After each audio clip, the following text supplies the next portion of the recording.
L'affiche de la dernière tentation du Christ a été modifiée. Elle indique que le film, je cite, n'est pas une adaptation des évangiles. C'est peut-être la seule victoire des opposants à Martin Scorsese. En effet, peut-être pour cause de publicité médiatique et de rareté de projection, les spectateurs étaient plus nombreux cet après-midi au cinéma Le Plaza Lumière que lors de la sortie Norman, il y a quelques semaines, au Building. Au box-office byzantin, le Christ rivalise avec Rambo 3 et l'Ours. Les spectateurs ne se sont, semble-t-il, pas découragés devant cette projection, placée pourtant sous haute surveillance. Les forces de l'ordre ont pris au sérieux les menaces proférées à l'encontre du cinéma. Et si personne n'est venu prier devant la salle ou dissuader les spectateurs d'y entrer, les policiers ont remplacé les intégristes. Que pensez-vous des gens qui ont commis des actes tels que l'incendie du Building? Oh, c'est stupide, c'est tout.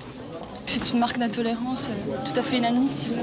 C'est la concrétisation du retour à l'Inquisition, en somme, hein, à une négation de la liberté d'expression. Et c'est inadmissible de voir ça à l'heure actuelle. Chacun est libre de son opinion, donc il faut absolument voir le film pour s'en faire une, pour être fixé selon ses idées. Hein. Moi, j'ai les miennes, les autres ont le leur. Je voudrais voir comment ça se déroule, ce film, quel est exactement le sujet du scandale, si scandale il y a. Nous, chrétiens, on a particulièrement à être non-violents. Alors, c'est incompatible, absolument incompatible, quoi. Et c'est un peu pour ça que je viens. Pour dire que non, c'est pas possible, on peut pas être chrétien et être violent. Ou alors, on entre dans le péché, quoi, c'est tout.